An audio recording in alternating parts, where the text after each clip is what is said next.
மகா பெரிவா திருவடிகளே சரணம். நானும் என் மைத்துனர் பெண் ஜனாவும்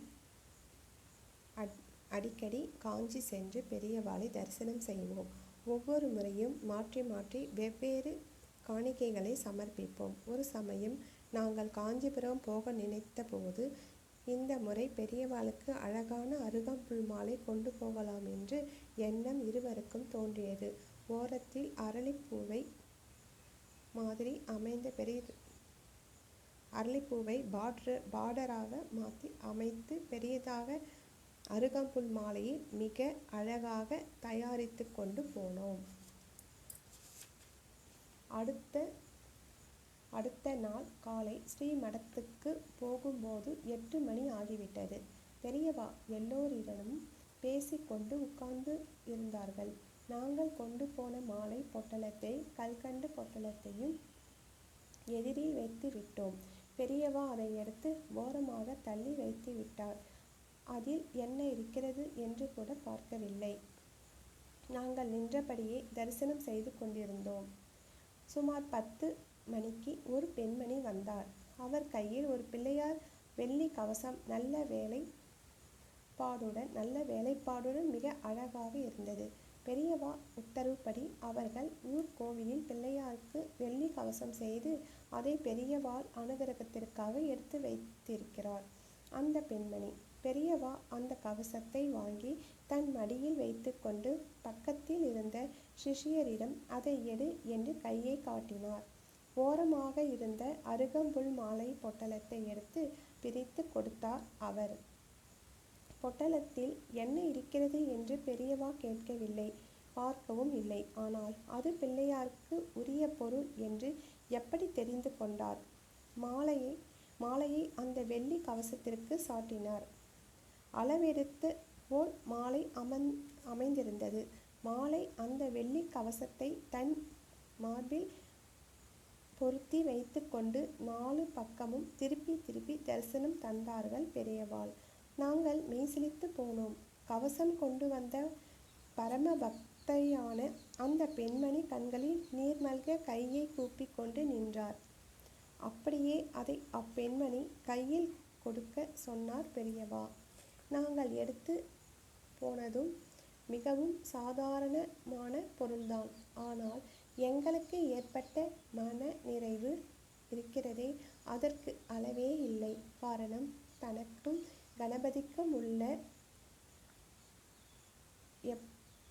எப்படியோ உணர்த்தி விட்டார்கள் பெரியவா.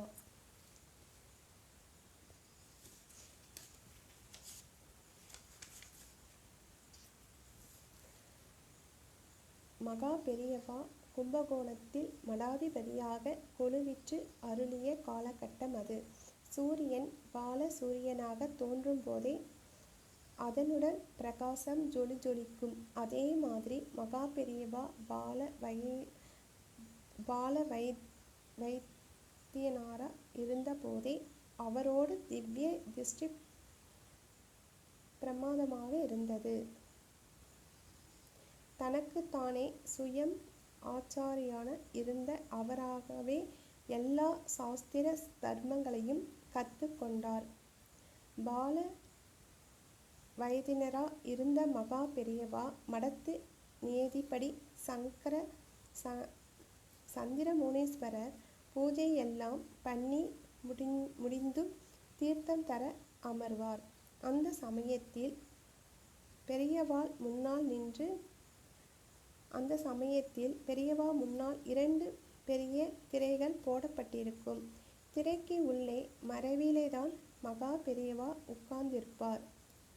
அவர் தீர்த்தம் வழங்குகிற பெரிய கரண்டி மாதிரி இருக்கும். அதுல ஒரு முறை தீர்த்தம் எடுத்த 3-4 பக்தர்கள் போதுமானதாக இருக்கும். திரையை நகர்த்தினாலே தவிர உள்ளே அமர்ந்துள்ள மகானை பக்தர்கள் பார்ப்பது சாத்தியமில்லை. அது மட்டுமல்ல, தீர்த்தம் வாங்கி கொள்ள வரும் பக்தர்கள் யாரையும் மகா பெரியவா பார்க்கிறதற்கான வாய்ப்பே இல்லை. இப்படி ஒரு சூழல். பால வயதினரான இருந்த மகா பெரியவா தன்னோடு ஞான திருஷ்டியை பலமுறை உணர செய்திருக்கிறார். திரைக்கு அந்த பக்கம் இருக்கிறவளை மகான் எப்படி பார்த்திருக்க கூடும்? ஆச்சரியப்பட மாதிரி மறுபுறம் இருக்கிறவரை பத்தின முக்கியமான விஷயம், அவர் வந்திருக்கிறதுக்கான காரணம் போன்றவற்றையெல்லாம் சொல்லி திகைக்க வைப்பாராம் மகா பெரியவா. வரிசையாக வரக்கூடிய பக்தர்கள் ஒவ்வொருத்தரும் அவரவர் முறை வந்ததும் தீர்த்த பிரசாதம் வாங்கிறதுக்காக கையை நீட்டிய சமயத்தில் அவரை பற்றிய விஷயங்கள் எல்லாம் மகானுக்கு நன்றாக தெரிந்து விடுமாம்.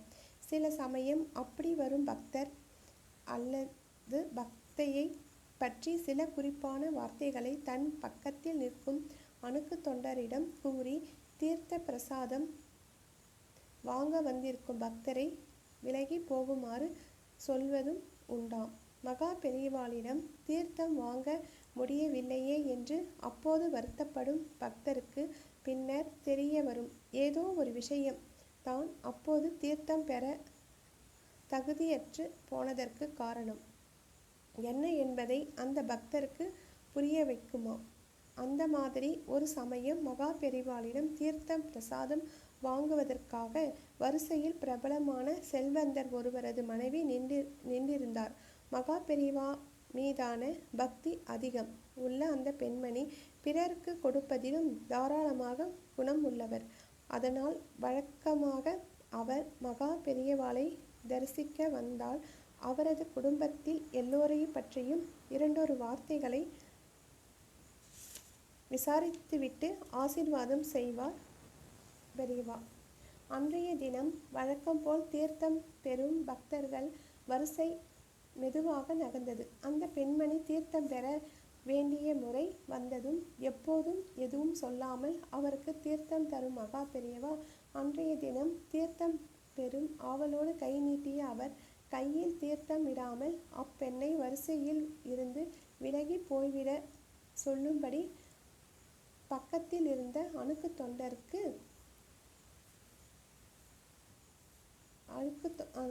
தொண்டருக்கு சொன்னார். அவரும் அந்த பெண்மணியை நகர்ந்து போங்கள் என்று சொல்லிவிட்டார்.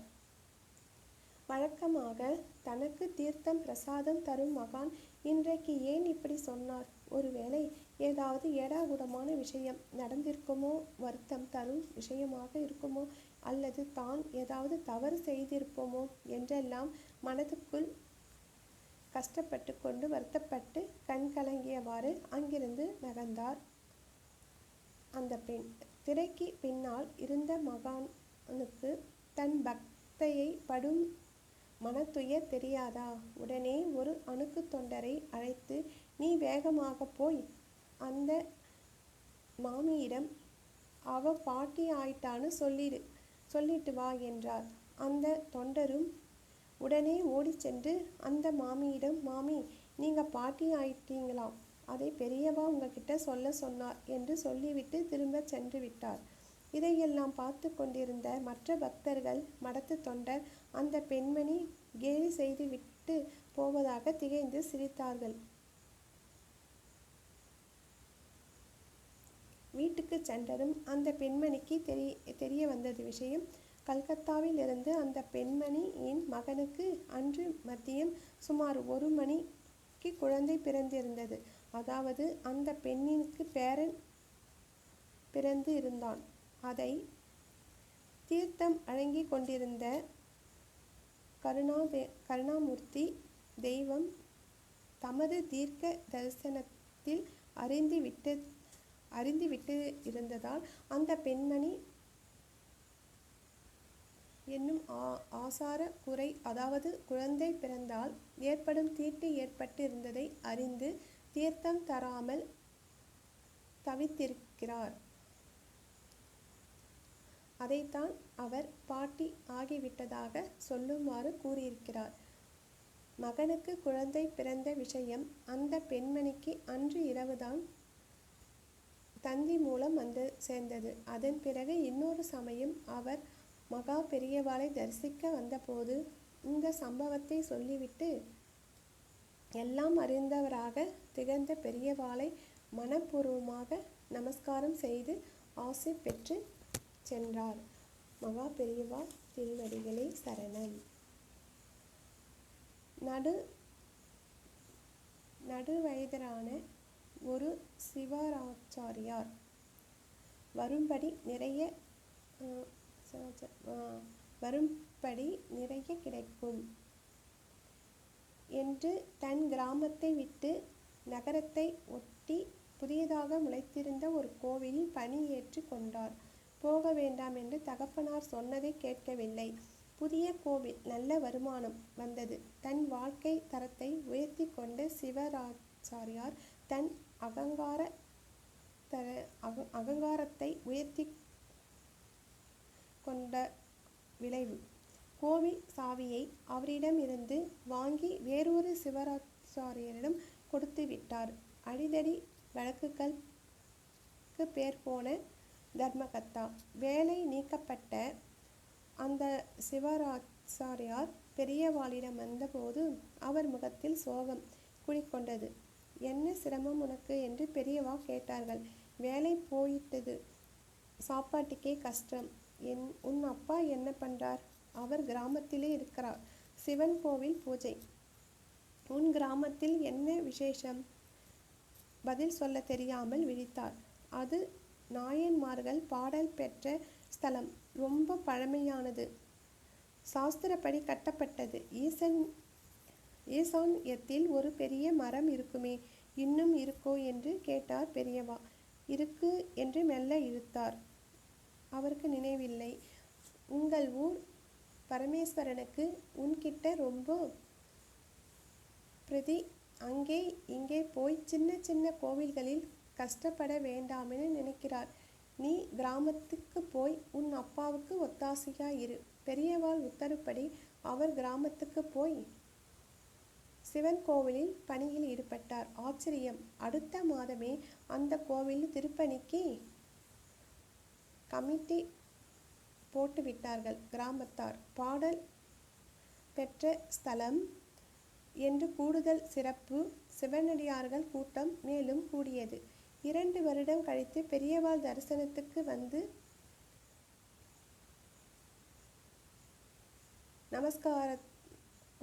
நமஸ்காரம் செய்தார்.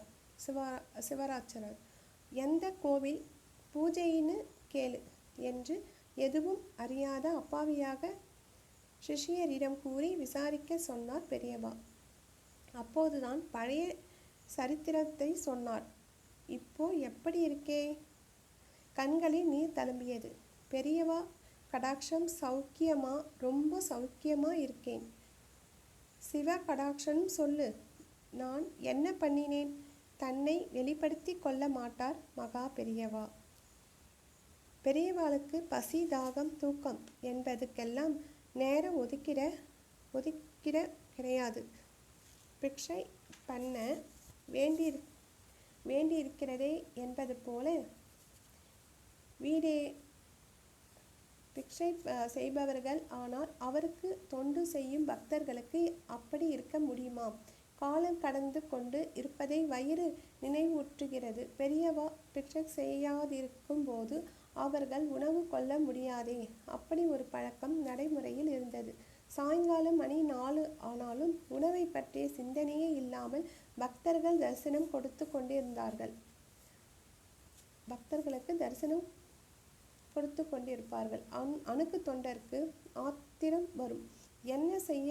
பெரியவாள் நினைவுபடுத்த முடியுமா? அல்லது பக்தர்களை விரட்ட முடியுமா? துணிச்சலான ஒரு தொண்டர் ஒரு ஐடியா கூறினார். பெரியவா அறையில் அவர்கள் கண்ணில் படுகிற மாதிரி ஒரு டைம் பீஸ் இருக்கும். அதை அவ்வப்போது பார்க்கவும் செய்வார்கள். இதை பாருங்கடா, மணி 3:30 ஆகியிருக்கும் போதே கடிகாரத்தை முல்லை திருப்பி 4:30 ஆக்கிவிடுகிறேன், சரியா என்று துணிச்சலான தொண்டர் உடன் உழைக்கும் 4-5 பேரும் சரி என்று தலையாட்டினார்கள். ஆனால் துரதிருஷ்டவசமாக அன்றைக்கு கடிகாரத்தை பார்க்கவில்லை பெரியவாள்.